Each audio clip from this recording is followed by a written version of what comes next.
Hey, there we go. Welcome, everybody. I am joined, just as Greg said, by two great leaders. Rick Steele, the executive pastor of operations here at ChangePoint Raspberry, and Dan Jarrell, the now campus pastor of ChangePoint Matsu, who just delivered an incredible message. Thanks. Welcome, guys. So good to see you both. Great to be here, Tony. Thanks. So what were those two phrases that your dad taught you that you just said? They were... Yeah, the truth will never betray you. The truth will never betray you. It'll set you free. It'll set you free. Then the second one was doing the right thing can never lead you to the wrong place. That's powerful stuff. Yeah. And it's good. Those are good rules for life. Well, and the reality is when Dad lost his job, I think everything in him as well as in the rest of us questioned whether that was true. I mean, he did the right thing, but we weren't in the wrong place, but we were in a really tough place. And yet, ultimately, God rewards the faithfulness of his kids. When we allow him to trust us, we find him trustworthy at a whole nother level. Amen. Yeah. I wish I did that perfectly. I don't.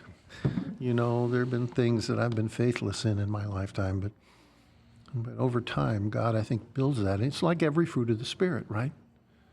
It just builds, grows. Well, you definitely made faithfulness seem very attractive. Good. I mean, I'm listening to some of those moments going, what else do you want to do with your life? And Rick, it reminds me very much of some of the things you were talking about during VisionCast, just some of the ways that the ChangePoint family has been faithful. We did the canned food, we're doing the canned food drive for New Hope, refilled their food pantry.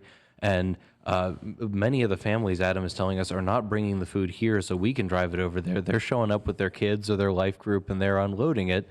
And I think, they want to be faithful themselves, right? Yeah, and they're teaching their children something. Mm-hmm. You know, it's amazing to me the numbers of people you'll find, young people, they got married, something like that. They had a great hope for the future, but the person they chose just couldn't be faithful. And you hear them say, I can't find someone who can be faithful. Well, we don't cultivate that value in our culture. Yeah, that wasn't a class in high school. No. I never had faithfulness as a requirement. But everybody wants that, don't they? They want to see that in other people. But it's one thing to want to see it in other people, and another thing to want to see it develop in you. Well, it's really hard, right? Yeah. It's really hard. Rick, let me ask you a question. I mean, you were talking on stage, we were just talking about the faithfulness that we've seen from the ChangePoint family kind of over this season. Go back in time to, March 6th, when you and I are talking about, are we going to have in-person worship services? Or going to shut it down? I mean, what was your thought? Is this what you expected from the church family? Is this a pleasant surprise? Like what? I would say my experience with the church family over 30 years has been faithfulness of the church family. It's especially on display this time of year because we have so many different opportunities for people to do Operation Christmas Child or Thanksgiving Blessing or bring canned food. But really, over the course of decades, when a need is made known and the church family is given the opportunity to step into it, that's just what this church family does. Yeah. Especially in times that have a little crisis to them. Absolutely. That's usually when the needs come out the greatest. Yeah, people respond, and it bonds us all together. We do something together we can't do on our own. I agree with you. I've found this to be an incredibly faithful family. Now, what have you seen out in Matsu? You two both have the honor, the privilege of leading at a level that I am not forced to lead at. So, what have you been seeing? What's it been like, Matsu? It's been a huge year for your campus. Right. You were not the campus pastor in January, right? Right. So, Well, all I these think- changes, what's it been like? I think even in that, God is really showing his faithfulness to us and to that campus out there. You know, I was pretty much at a place where there wasn't a whole lot for me to do here. I was, all the leadership of the church had been handed on to a younger generation. We're excited about that. And I went over and kind of did an interim thing at Faith for a while. Yeah, you had like a series of special projects. Yeah, then went when down I to came- Kenai. Yeah, and I came back, and the brothers here were so gracious at letting me kind of work part-time, but I was sort of on the way out, right? Rick, would you kind of, I don't know if it was You the way. I would say you communicated with us a desire to slow down some and not be involved at leadership in some of the levels you had been. So Right. on the way out maybe might be too strong a word. and it's at your request, not at That's right. our. That's right. That's what Yes. it's totally. But the point is, right in the midst of that, Dan Kraus told me he was leaving because they had ill parents and that kind of thing, and I just sensed the Lord saying, "Oh, you're not dead yet. Step in there and offer whatever you can." And the church immediately embraced me.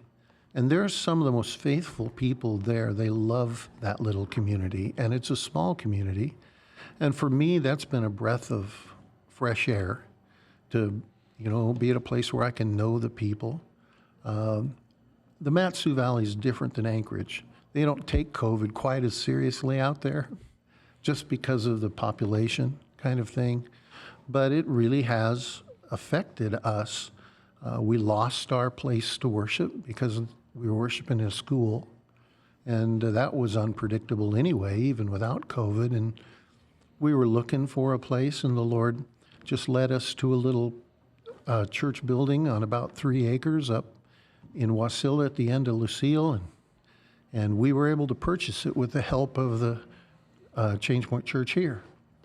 And so now I was telling the church, we need to be faithful to Mama here at Raspberry. They fronted us $100,000 to be able to get in that. So we're doing this campaign called Coming Up With What We Put Down. I like it. To pay back Mom and Dad. And our church, our people are rallying in that. Now, like here at Raspberry, there's been some decrease in giving, but there's a lot of reasons for that. People have lost jobs. Yeah. Early on in COVID, I told the people of our church, look, we don't have a place to meet. We're not paying any rent. Give the money to your neighbor Right. who lost their job. So I shouldn't be concerned that that's what they did, was what I asked them to do. So I'm just so proud of that church family in so many ways. And I think God is faithfully providing us with the leadership for the next season for them. Because long term, it won't be me. Well, Rick, let me turn to you for a second. Dan's talking about how it's a little bit different out in the valley, just dealing with COVID and everything. And that's not just Valley and Anchorage. That's also, a very large church versus a smaller church. It's been a lot of complexity this year. And you have the dubious honor of being in charge of our COVID mitigation plan here at the Raspberry campus. Congratulations on that, by the way. There's nobody on our staff that could do as good a job as he has. That's true. That's 100% true. So, Thanks, Dan. you're a man who of extremely high integrity, and you're a man who wants to understand, has a keen mind, and has attention to detail, and those are all things that are helpful in coming up with a COVID mitigation plan. And very concerned about our testimony to the community. Absolutely. And how do we prove to be faithful to our leaders? And I so appreciate that, Rick, and that whole emphasis on that. Yeah, thank you. So what have been kind of elements in your decision making? If you'd let us, behind the curtain for a moment. What have you been? How have you been making? There's been 36 huge decisions that we've made over the last 90 days. Right? That's not even counting early COVID. The year early 2020. So what has your thought process been, and what are we doing? Yeah, I do think we're on mitigation plan number 11 at this point. So there have been Number a few 11. of those since March. Emergency order 15. So we're only on mitigation plan number 11. There we go. Part of my thought process has been, if anyone out there would like to take this part of my role, send me your name. I'd love to Run take an you up on interview that offer. I think you're just going to have to be faithful, brother. But seriously, I feel like it's incumbent upon us and from a scriptural perspective, I feel like we need to be responsible. We have a response to authority, we have a response to each other, and we have a response for the world around us. And so, I feel like Romans 13, 1 and 2 talks about submitting to the authorities that God has instituted, and rebelling against them is rebelling against him. I know I don't want to do that, and I don't want us as a church to do that. It's interesting, you go later into Romans 14 and 15, and Paul talks about disputable matters, and if ever there was a disputable matter, I would say... people have disputed. Yeah, right. I mean, if you ask 100 different people the correct response to COVID, I'm convinced you're going to get 100 unique and different answers to that question. And so, there's just some principles there that Paul shares in terms of accepting those whose faith is weak without passing judgment. And I think, a lot of us, so who falls in the category of faith being weak? Most of us probably think it's the people who don't agree with us, right? It's those but other regardless people. of who it is,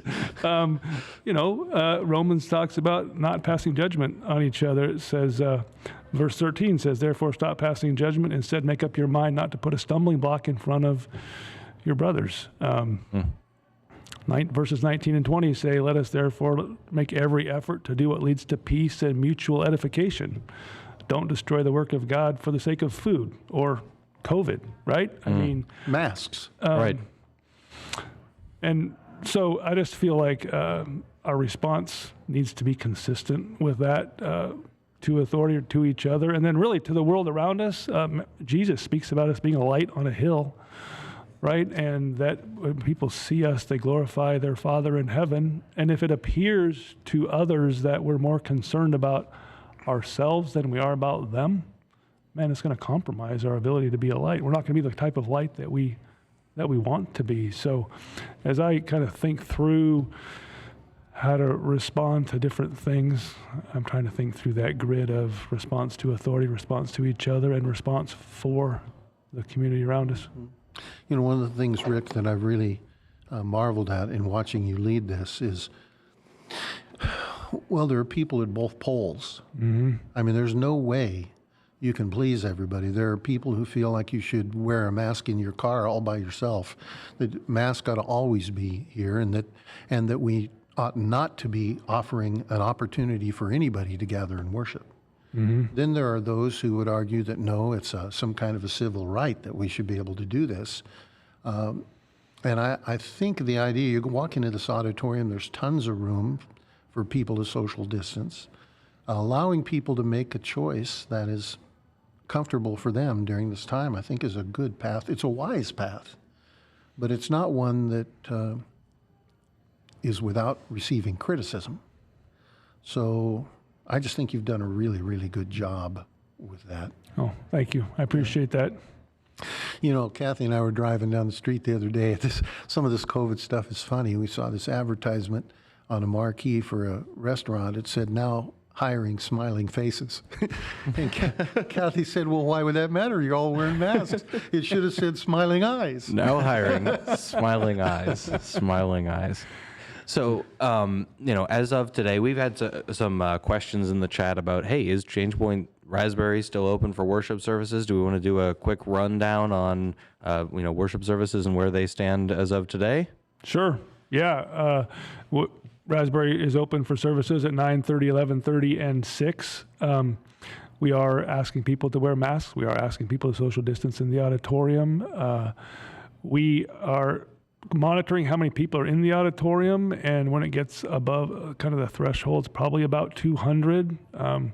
We'll probably need to be a place where we ask people to sit in the commons or in another place in the building. So far, that hasn't been too much of an issue, but it could be as we continue to come back. And of course, our services are online and on the app at those times, as well as, Tony, you can speak to that how they're available really 24/7 thereafter, absolutely. right? So yeah, and most people are choosing to utilize the online worship service, right? The majority of people are staying home and watching on the app, on YouTube, on Facebook, on our website, changepointalaska.com. So we followed the same lead out of Matsu. Well, the only thing we've done in addition is we've thanked everybody for staying home, told them that if they okay doing that, we'd appreciate them staying home and doing this online. But we've also added the caveat that we know that it's not healthy for people to be alone and isolated.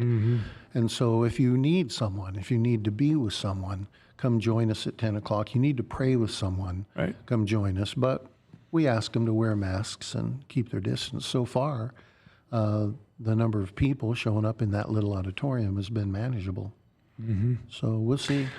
Yeah, we're definitely, like you said, Dan, we're definitely available. We want to pray with people if they have needs and issues that they need help with or to talk through. There's pastors here every Sunday, all day long, and actually during the week as well. So we certainly want to be available to our church family during this time, even though with this most recent updated version 3 of the emergency orders here in Anchorage, our offices are closed Monday through Thursday, but there are staff here, and we're available to meet with people if needed. So, Well, I know a straight line when I hear it. Speaking of updated version 3s, version 3 of the ChangePoint app was released last week, and so that would be a great way throughout the week if you need prayer, if you need to reach out to a pastor, if you need help. The Connect card is there 7 days a week. It's on the front page of the app. When you first open the app, like the second thing down says Connect card in big, bold letters. We're monitoring that inbox 7 days a week. And so, yeah, feel free, use the app, message us online. We are here and we're available, and we're still finding new and unique ways to minister in this season of COVID-19. Well, you know, Tony, too, I think we need to speak, both Rick and I need to speak to the faithfulness you've shown and your team has shown in all of this. I mean, it's been like a goat rodeo for you guys. Everything is changing, and you're using new technology, and you know, I appreciate all that. I hope. I mean, I've heard a lot of people say that they think this whole online church thing is going to take off. I think there's a sense in which ministry requires presence. So I hope, no matter how good we get at it, that people long to be together. But I'll tell you, the work you guys have done is so good, and you've responded beyond the call of duty faithfully. You and Thatcher and others on your team, it's been remarkable to watch. Well, thank you, Dan. I appreciate that. And can you guys believe it is 11:01 right now, which means it's time for us to sign off. Okay. You got to go up there and preach again. I do. Yeah, we got another online service coming up in just a few short minutes. So thank you so much joining us at home, for joining me and Rick and Dan here in the Commons. God bless you guys. Reach out on the Connect card if you need help throughout the week, and we'll see you next Sunday.